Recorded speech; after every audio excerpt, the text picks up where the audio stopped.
I'm looking for my mother. I've been searching for 35 years, and I don't even know if she's still alive." The young man said it quietly, almost apologetically, stirring his coffee at the corner booth. He said it to be polite. He said it the way a tired traveler says anything to a kind stranger behind a diner counter. He had no way of knowing that the woman pouring his coffee had just gone white as the snow outside. He had no way of knowing that her hands had begun to tremble so badly that the pot rattled against the rim of his cup. He had no way of knowing the truth that was screaming through her, louder than the grill, louder than the radio, louder than 35 years of silence. His mother was not somewhere out there. His mother was standing 3 feet away from him, and she had just recognized the small crescent birthmark on the back of his right hand. To understand how a son came to be searching for a mother who was standing right in front of him, how the two of them came to sit across from one another as perfect strangers, you have to go back 35 years, to a young woman, a terrible choice, and a promise, whispered over a newborn baby she was about to give away forever. This is the story of the stranger at Table 9. In the small town of Cedar Hollow, where the road bends along the river and the church bell has kept the same time for 100 years, there is a little diner called the Bluebird. It is not a fancy place. It has 11 tables and a long counter with red stools worn smooth by decades of elbows, and a bell over the door that jingles the same way it has jingled since before most of the town was born. The coffee is strong, the pie is better, and behind the counter, 6 mornings a week, for as long as anyone in Cedar Hollow could remember, stood a woman named Maggie Doyle. Everyone called her Maggie. She was 56 years old, though the years had been gentle with her face and hard on her eyes. Her hair had gone the soft gray of wood smoke, and she wore it pinned back beneath the same style of apron she had worn her whole working life. She knew every soul who came through her door. She knew that Walt took his eggs over hard, and his opinions the same way.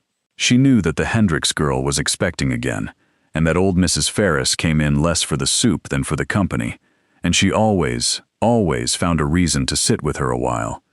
Maggie Doyle was the kind of woman a town builds itself around without ever quite noticing. Steady, warm, present, the sort of person you assume will always be there, pouring the coffee, asking after your mother, remembering your birthday when your own children forgot. And she was, every one of them would have told you, the loveliest, loneliest woman they had ever known. For Maggie had no family, no husband. There had been none, not ever, though she was the kind of woman men had certainly noticed in her day. No children, or so everyone believed. She lived alone in the little apartment above the diner, and she closed up alone each night, and on Sundays, when the Bluebird was dark, she walked alone by the river. The town had long ago stopped asking why. Some people are simply solitary, they decided. Some people are just made that way. They were wrong, of course. They were wrong about nearly everything that mattered where Maggie Doyle was concerned. But that is the way of small towns and quiet people. The deepest things go unspoken and the deepest people go unknown, and the whole of a human heart can hide behind a coffee pot and a kind good morning for 35 years. There was only one thing that ever cracked the surface of her, and even that no one understood. It was the babies. Whenever a young mother came into the Bluebird with an infant on her hip, and in a small town, they came often, something would move across Maggie's face, quick as a cloud over the sun, there and gone before anyone could name it. She would linger at those tables longer than any others. She would ask to hold the baby, and the mothers always let her, because there was something in the way Maggie Doyle asked that no woman on earth could refuse. And she would hold that child against her shoulder, and close her eyes for just a moment, and sway on her feet the way a body remembers how to sway even after 35 years. And then she would hand the baby back with a bright, quick smile, and go and busy herself behind the counter, and if her eyes were wet, well, she would say it was the onions, and everyone would kindly pretend to believe her. Once, a young mother had said to her, gently, "You're so good with him, Maggie. Did you never have any of your own?" And Maggie had smiled, and wiped down a spotless counter, and said, "No, dear, it just wasn't in the cards for me." It was the only lie she ever told that town. She told it 100 times over 35 years, and it never once got easier, because it was not really a lie at all.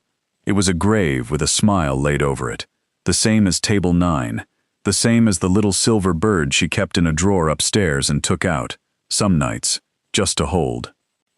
There was one small thing about the bluebird that the regulars had noticed and never understood. Table 9. It was the corner booth by the front window. The best seat in the house, really, with a clear view of the river and the willow that hung over the water. By every rule of the diner, it should have been the most popular table in the place, and yet Maggie almost never seated anyone there. If the diner was full, she would apologize and ask folks to wait, rather than put them at table 9. If a stranger sat down there uninvited, she would grow quiet and a little distant until they left. She kept it clean, she kept it set. Sometimes, in the slow hour of the afternoon, the regulars would catch her simply standing beside it, one hand resting on the back of the seat, looking out at the willow and the water, somewhere far away. No one knew why. No one asked. It was simply one of Maggie's ways, like the bluebird she'd named the place after, like the little silver charm she was said to keep but never wear. What none of them knew, what not one soul in Cedar Hollow had ever known, was that table 9 had been someone's table, long ago. That a young man named Robert Hale had sat there every Friday evening of one single golden summer, holding the hand of a girl he intended to marry. That the whole of Maggie Doyle's happiness had once lived in that corner booth, in the light off the river, in a boy's laugh and a promise, and a future that was never allowed to happen. She kept the table the way you keep a grave, because in every way that counted, that was exactly what it was. But to understand the table, and the bluebird, and the woman who waited, you have to go back to the girl she used to be. 35 years before the stranger walked through her door, Maggie Doyle was 21 years old, and she was in love. His name was Robert Hale. He was a lean, laughing young man who worked at the mill and dreamed bigger than the mill would ever allow. And he had loved Maggie since they were both too young to know what the word meant. They had grown up 3 streets apart. They had passed notes in the back of the schoolhouse, and on a warm evening this summer they both turned 21. Robert had taken her to the little diner by the river. It had another name back then, and sat her down in the corner booth by the window, and asked her to be his wife. She had said yes before he finished the question. That summer was the happiest of Maggie's life, and she knew it even as she was living it, the way you sometimes do. They sat at that corner table every Friday and planned a whole future out of nothing but hope. A little house, a garden, children. Robert wanted a houseful, and Maggie laughed and said they'd start with one and see. He gave her a ring that cost more than he could afford, and a promise that cost him nothing at all, because he meant every word of it with the whole of his young heart. I will take care of you, Maggie, whatever comes. I will always take care of you. But some promises are not ours to keep. It was an accident at the mill, a machine, a moment's carelessness that was not even his own, a thing that took less than a heartbeat and could never be undone. They came to tell Maggie on a Tuesday, and the future she had built in the corner booth by the river, the little house, the garden, the house full of children, went dark all at once, like a lamp blown out. She was 21 years old, and she was, though she did not yet know it, 6 weeks along with Robert Hale's child. What came after, Maggie rarely allowed herself to remember, because remembering it whole was more than a heart could bear. She had no one. Her mother had passed years before. Her father had gone west and lost himself, and the truth was, she had been alone in the world long before Robert died. She had a small room she could barely afford and a job at the very mill that had taken him, and when her body began to change and the truth could no longer be hidden, she understood, with a clarity that felt like ice water, exactly what her choices were. She could keep the baby. She could raise Robert's child in a cold rented room, on wages that did not stretch to the end of a single month, with no family, no husband, no help, and no future but hardship handed down from her hands to her child's. She could love that baby with everything she had, and watch that love fail to be enough, watch it go without, watch it grow up knowing nothing but want. Or she could do the hardest thing a mother can ever do. She could give that baby to someone who could give it everything she could not. There was a couple 2 counties over, good people, a school teacher and her husband, kind and settled and heartbroken, who had wanted a child for years and had prayed for one for longer. The arrangement was quiet, the way such things were done then. Maggie never met them, but she was told about them, and she held the little photograph the agency showed her until the edges went soft, and she made herself look, every day, at the life her baby could have. A warm house, a good school, a mother and a father, Christmases, birthdays, enough, more than enough. Everything. Everything Maggie could not give. And so, alone, at 21, with the whole of her heart breaking in a way it would never fully mend, Margaret Doyle made the impossible choice. She chose her child's happiness over her own. She chose to give him away so that he might have the life she loved him far too much to deny him. It was the most selfless thing she would ever do, and it would haunt her every single day for 35 years. They let her hold him once. Just once, for 1 hour, in a quiet hospital room, before the papers were signed and the couple came and her son became someone else's son forever. 1 hour. It was all she asked for, and all she was given, and she spent it memorizing him the way you memorize something you know you will never see again. He was perfect. Of course he was perfect. He had a shock of dark hair like his father's, and Robert's very nose, and 10 small fingers that curled around one of hers and would not let go. And on the back of his tiny right hand, just at the wrist, there was a birthmark, a small pale crescent, like a sliver of moon. She kissed it. She kissed it 100 times in that 1 hour, as if she could press herself into it, as if she could leave some part of her love there where it would never wash away. She had brought 2 things with her.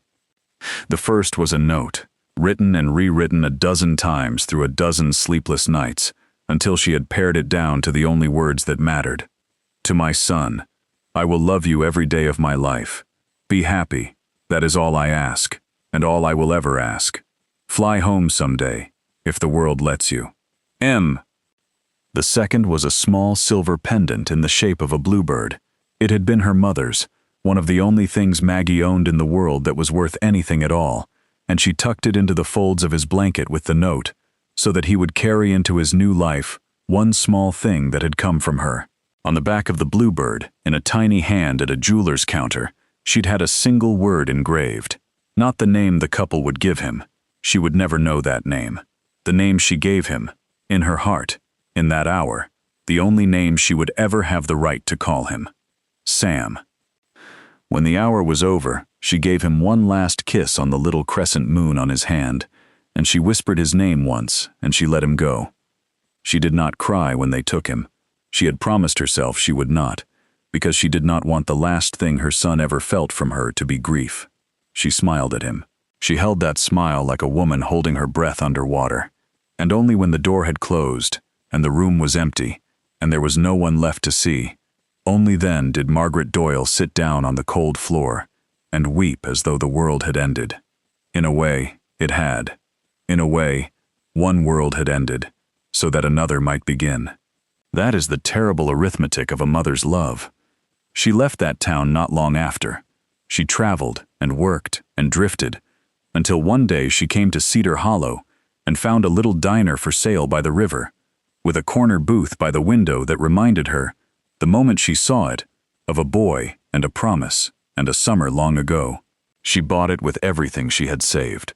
She named it the Bluebird, and she settled in to do the only thing she had left to do in this world. She settled in to wait. For nothing, she told herself. For no one. But she kept the corner table clean, and she kept the little silver bird ache alive in her chest, and every single night for 35 years, before she slept, she said the same 3 words into the dark, to a son she would never see again. Fly home, Sam. It was the middle of an ordinary winter, on the most ordinary of days, when Maggie Doyle's 35 years of waiting came to an end. Snow had been falling since dawn, soft and steady, and it had thinned the morning crowd to almost nothing. Walt had come and gone. Mrs. Ferris had lingered over her tea. By 2:30, the diner was empty, the radio playing low, the snow ticking against the front window, and Maggie was wiping down the counter and thinking of nothing at all, when the bell over the door jingled and a stranger walked in out of the cold. He was a young man, somewhere in his mid-30s, she guessed, though she did not think much of it yet. He stamped the snow from his boots, and pushed back the hood of his coat, and he looked tired in the particular way of a man who has been traveling a long time and searching for something he is beginning to fear he will not find. He glanced around the little diner, at the red stools and the pie case and the bluebird painted on the wall, and something in his face softened, as though the warmth of the place had reached him before the heat of the radiators had. "Afternoon," Maggie called, the way she always did. "Sit anywhere you like. I'll be right over." She was reaching for a menu when she saw where he was headed, and her hand went still. He walked, without a moment's thought, straight to the corner booth by the window, to the willow and the water and the light off the river. He slid into the seat where Robert Hale had once asked a girl to marry him, the seat no one sat in, the seat Maggie kept the way you keep a grave, and he settled into it with a small sigh of relief, as though he had been walking a very long way to reach exactly that spot. He sat down at table 9. Maggie stood frozen behind the counter, the menu forgotten in her hand, and told herself not to be foolish. It was only a table. He was only a tired young man who liked the window seat. There was no meaning in it. There was no meaning in anything anymore. She had taught herself that a long time ago. She smoothed her apron, and she picked up the coffee pot, and she carried herself over to table 9, the way she had carried herself over 10,000 tables before. "Cold one out there," she said, turning over his cup. "Coffee to start? Please." He gave her a tired, grateful smile, and the smile stopped her heart, because she had seen that smile before. She had spent one golden summer across a table from that exact smile. It was Robert's smile. It was Robert Hale's smile, sitting in Robert Hale's booth, looking up at her out of a stranger's tired face. And for one dizzying moment the years fell away, and Maggie had to grip the edge of the table to keep herself upright. "Foolish old woman," she told herself. "You see him everywhere. You always have." She poured the coffee with a hand she willed to be steady. "You just passing through?" she asked, because asking was easier than looking. "Something like that." He wrapped both hands around the warm cup. "Looking for someone, actually. Been looking a good while." And that was when Maggie saw his hand. There, on the back of his right hand, just at the wrist, where it curled around the coffee cup, a small, pale crescent, like a sliver of moon, like a mark a mother had kissed 100 times in a single hour, 35 years ago, before she let the whole of her heart be carried out a hospital door. The coffee pot began to rattle against the rim of his cup. Maggie did not know she was shaking. She did not know anything at all except that mark, that small pale moon, roaring up out of the deepest place in her, and filling the whole world. "It can't be. It can't be. It can't be." "Ma'am?" The young man was looking at her, concerned. "Are you all right?" "I'm fine," Maggie whispered. She was not fine. She would never be fine again. "I'm fine. Let me get you a menu." And she turned and walked back behind the counter on legs that did not feel like her own, and stood with her back to him, gripping the edge of the sink, staring at nothing, while 35 years of silence roared in her ears like a river coming over its banks. She made herself breathe. In and out, the way she had taught herself to breathe on a cold hospital floor a lifetime ago. "You are a foolish old woman," she told herself, "and grief has finally caught up with you, and you are seeing ghosts in a stranger's face." She had seen ghosts before. Every dark-haired young man who had ever walked through her door had been, for one heart-stopping second, her son. Every crescent of light on a stranger's hand had been, for one cruel instant, the little moon she had kissed goodbye. That was the private madness she had lived with for 35 years, and she had always talked herself back down from it, and she would talk herself down now. But her hands would not stop shaking, and when she made herself glance back at the corner booth, just once, just to prove to herself that she had imagined it, the young man was gazing out the window at the willow and the river, with an expression she knew in the marrow of her bones. It was the look of a person who has come a very long way and does not yet know whether he has arrived, and is almost afraid to hope. It was, she realized, the very same look she wore every morning of her life when she stood beside table 9 and stared out at that same water. She could not talk herself down from that. There are some things a mother's body knows before her mind will let her believe them. So she did the only thing she was still able to do. She picked up a menu with trembling hands, and she carried it back to her son. She could not stop serving him, and she could not bring herself to speak. So she did what she had done her whole life. She hid behind the small kindnesses of her trade, and she listened, and she gathered the pieces one by one, even as each piece she gathered took another year off her breath. She brought him the menu. She brought him a slice of pie he hadn't ordered, on the house, on a cold day, because she needed a reason to come back to the table, because she could not stay away from him now if the building had been on fire. And little by little, in the easy way that lonely travelers talk to kind strangers, the young man told her about himself. His name was David Merrick. He had come a long way. He named a city, 2 states over, and he was staying at the inn up the road for a few days, though he wasn't entirely sure why he'd come to Cedar Hollow at all, except that his search had led him to this county, and this was the town at the heart of it.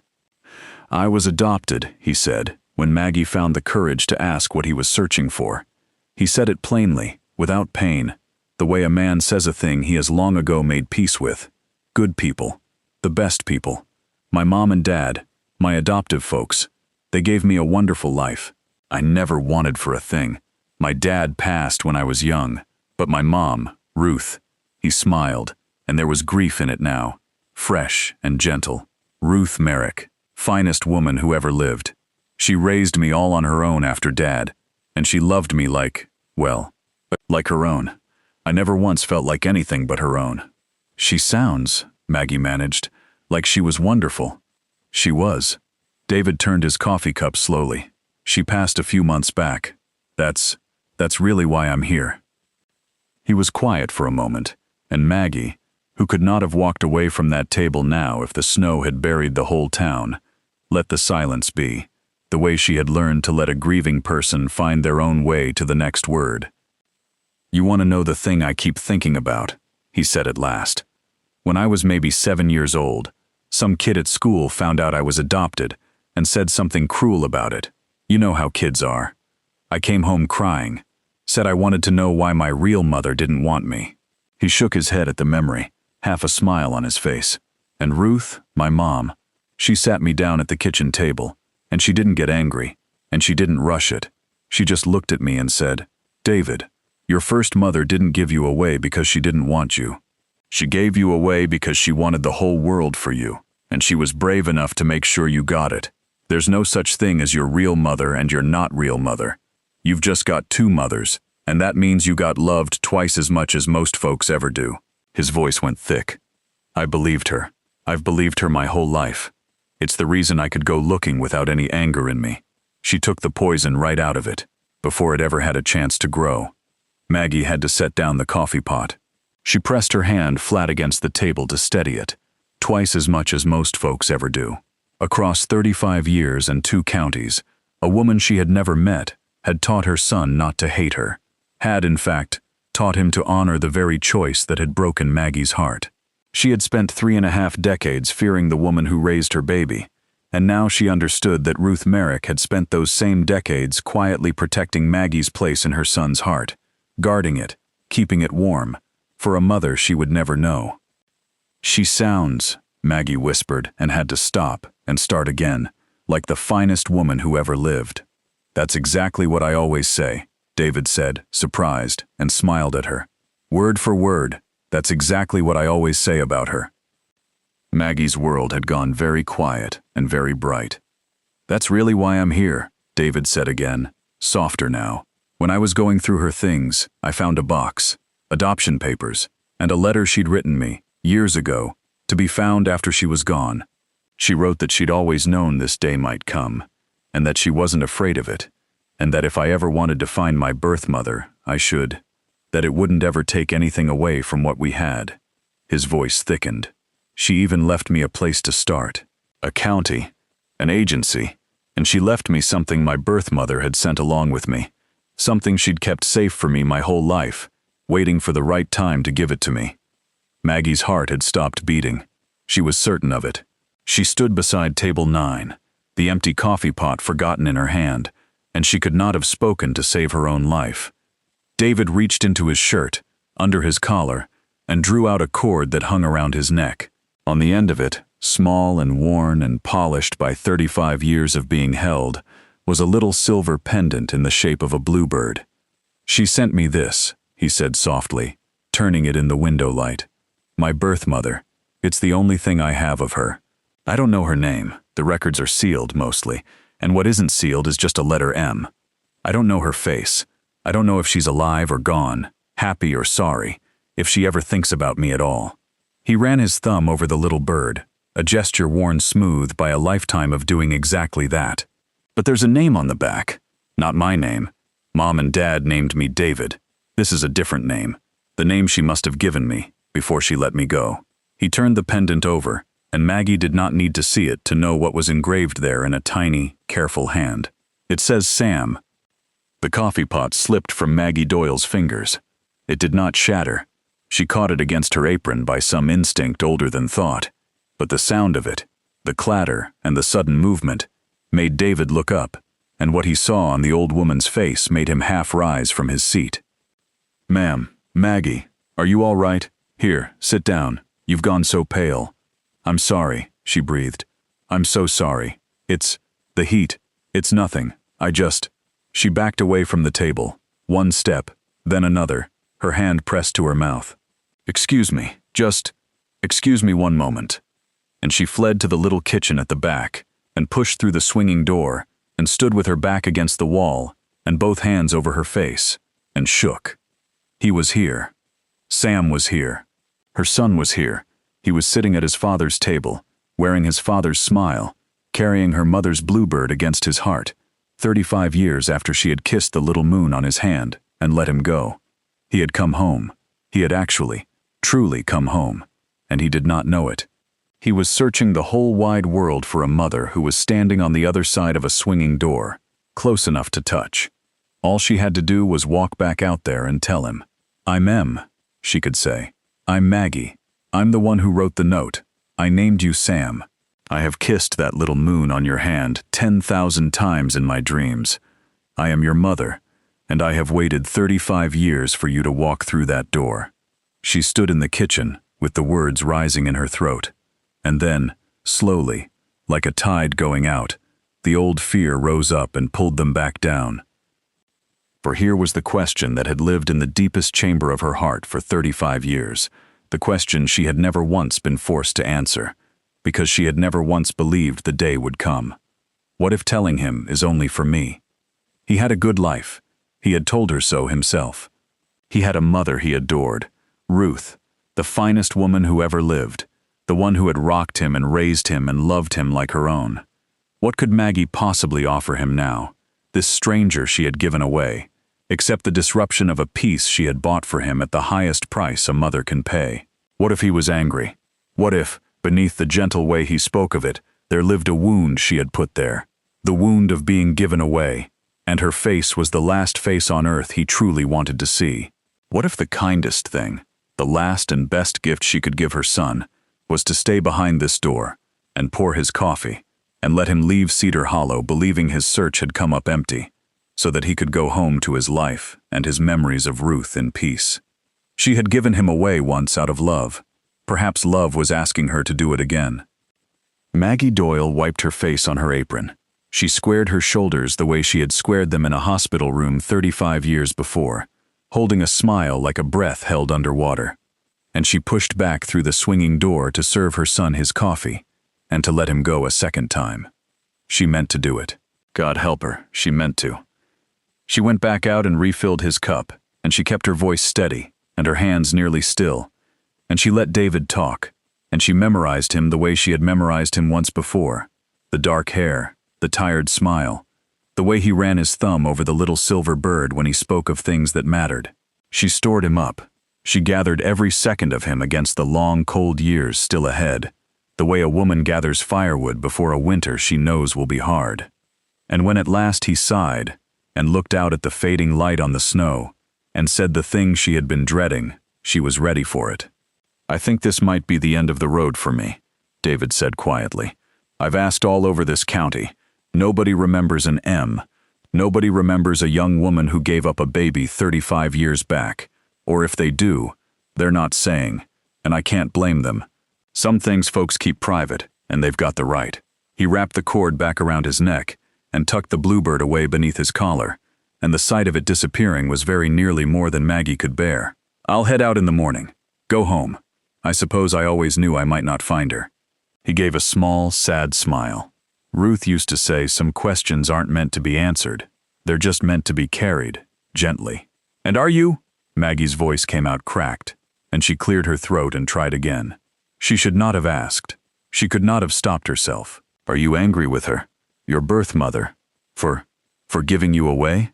David looked up, surprised, and then his face did something that broke the last thing in Maggie that was still holding.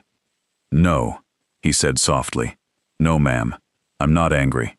I used to wonder if I would be, when I finally let myself go looking, but I'm not. He turned his coffee cup slowly in the window light. I've thought about it my whole life, you know, what it must have taken. She was young.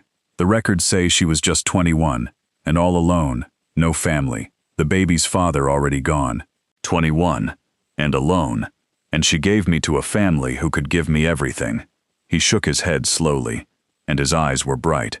That's not a woman who threw her child away. That's a woman who loved her child more than she loved her own happiness. That's the bravest thing I ever heard of. If I could find her, if I could just find her, I wouldn't have one hard word for her. I'd only want to say 2 things. What? Maggie whispered. What would you want to say? David looked out at the willow and the river and the falling snow, and 35 years came to rest on the point of a single moment.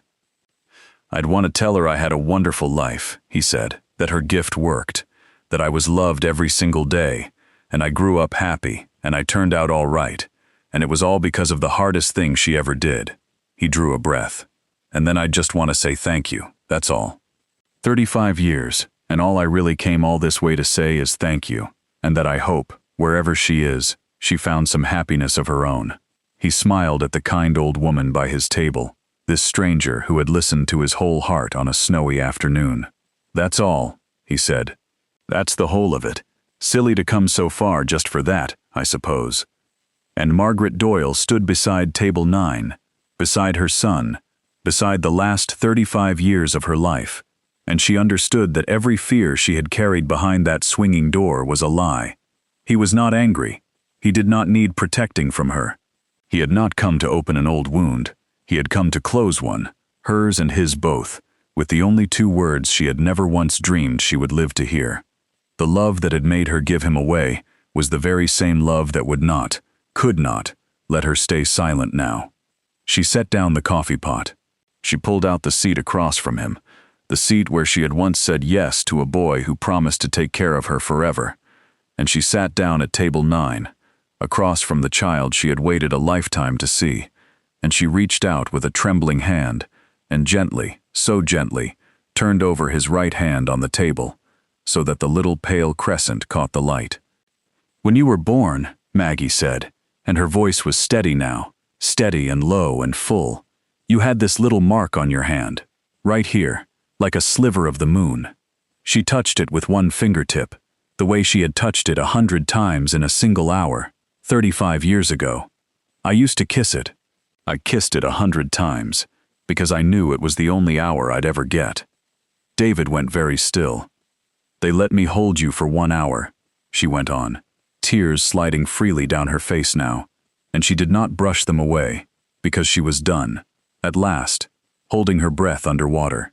1 hour, in a little room, before I let you go, and I tucked 2 things into your blanket, a note that told you I would love you every day of my life, and a little silver bluebird that had belonged to my mother, with a name on the back. Not the name your good parents gave you. The name I gave you. The only name I ever had the right to give you. Her voice broke on it, and mended, and held. I called you Sam. The little diner was utterly silent. The snow ticked against the glass. The radio played on, low and far away. And across the table, David Merrick. David, who was Sam, who had searched 35 years for a face he had never seen, stared at the weeping old woman before him, as the whole world he had been looking for rearranged itself, at last, into something he could hold. "It's you," he whispered. He reached up with a shaking hand and drew out the bluebird from beneath his collar, and held it in his open palm between them. the little silver bird that had flown 35 years to come to rest, finally, on the very table where its story had begun. It's you. You're Mim. You're my. I'm your mother, Maggie said. I'm your mother, Sam. And I have waited for you every single day of my life. And David Merrick rose from his father's seat and came around the table and knelt down beside the mother he had crossed the whole wide world to find, and put his arms around her. And for the first time in 35 years, and only the second time in either of their lives, a mother and her son held one another and would not let go. The willow bent over the river. The snow came down soft and forgiving over the little town of Cedar Hollow. And at table 9, in the last gold light of a winter afternoon, the longest wait in the world finally, gently, came to an end. They talked until the snow stopped and long after the sky went dark. There was so much to say, and no way at all to say it, and so they said it the only way anyone ever can, slowly, in pieces, over coffee that went cold and pie that went uneaten, laughing and weeping by turns. She told him about Robert, his father, the laughing boy from the mill who had asked her to marry him at that very table, and David wept to learn he had his father's smile. She told him about the note and the name, and the 35 years of whispering fly home into the dark.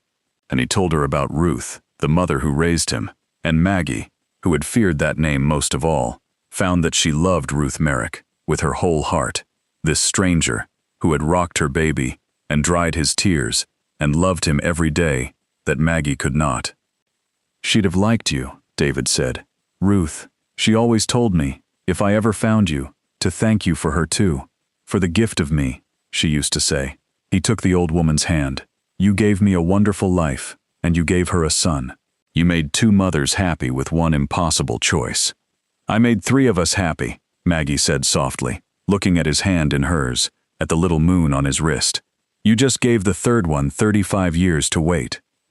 That night, after the last customer had gone and the sign was turned and the 2 of them sat alone in the quiet diner, Maggie went up to her little apartment and came back down with a small wooden box she had carried, unopened by anyone but herself, for 35 years. Inside was a photograph, soft at the edges, a laughing young man with dark hair and a wide, easy smile, his arm around a girl Maggie could barely recognize as herself, both of them so young it made her chest ache. That's your father, she said, and set it in David's hands the way she had once set a bluebird in his blanket. Robert Hale. He'd have been the finest father a boy ever had. He wanted a whole house full of children. He never even got to know you were coming. David held the photograph for a long time. He looked at the smile, his own smile, the one that had stopped Maggie's heart the moment he walked through the door, and he pressed his thumb to the young man's face the way he pressed it to the little silver bird, and he did not try to hide that he was weeping. And then Maggie took the last thing from the box. A man's ring, plain and worn, on a chain of its own. He gave me a ring when he asked me to marry him, she said. It cost more than he could afford, and I could never bring myself to sell it, not even in the worst years, not even when I was hungry. But this was his own father's, before him. I've kept it 35 years, and I never once knew why, because there was no one left to give it to. She closed her son's hand around it. There is now. It should have been yours from the start, Sam. It's the one thing your father can still give you. David could not speak. He simply bowed his head over the ring and the photograph, the whole of the family he had never known come to rest at last in his 2 hands, and Maggie put her arm around her son's shoulders in the empty diner, and the 2 of them sat that way a long while in the lamplight, mother and son, grieving and grateful all at once, the way you can only ever be for something you waited your whole life to hold. He did not go home the next morning. He stayed the week, and then he stayed longer, and then he began to speak of Cedar Hollow the way a man speaks of a place he has decided to belong to. He was between things, he said, between jobs, between homes, between the whole of his old life and whatever came next. And what came next, it turned out, had a river in it, and a willow, and a little diner with a bluebird on the wall. The regulars of the Bluebird noticed the change in Maggie before they understood it. They noticed that the loneliest woman in Cedar Hollow had begun to laugh again, easy and often. They noticed the young man who was always there now, learning to work the grill, terrible at it, laughing about it. They noticed, old Mrs. Ferris was the first to say it out loud, that Maggie had started seating folks at table 9 again. The corner booth by the window, the best seat in the house, the table she had kept like a grave for 35 years, was a grave no longer.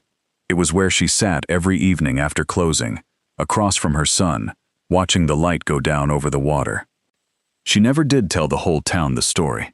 Some things a heart keeps for itself. But she told them he was family. My son, she said, the 2 words she had waited her whole life to say out loud, and the way she said them, no one ever thought to ask another question. Every mother, in her own way, learns the hardest lesson love has to teach, that to love someone truly is sometimes to let them go, and to trust the long road to bring them home again. Maggie Doyle had learned it at 21, alone on a cold hospital floor, with a smile held like a breath underwater. And she had spent 35 years believing that the letting go was the end of the story. It was not the end. It was only the longest, hardest middle a mother ever had to bear. Because love, real love, the kind that gives away its own happiness so a child can have a better one, that love does not disappear when the door closes. It waits. It keeps a table clean by a window. It whispers into the dark. And sometimes, on an ordinary snowy afternoon, 35 years later, it hears a bell jingle over a door, and looks up, and finds that it has come home at last. So if you ever find yourself in a small town, where the road bends along the river, stop in at the little diner called the Bluebird. Have a cup of coffee. Have a slice of pie. It really is that good. And if the corner booth by the window is taken, don't mind the wait. Look closer, and you'll likely see a gray-haired woman with kind eyes, sitting across from a young man with his father's smile, the 2 of them talking low and easy in the last gold light of the day, a little silver bluebird resting on the table between them. They waited a very long time for that table. Let them have it a while.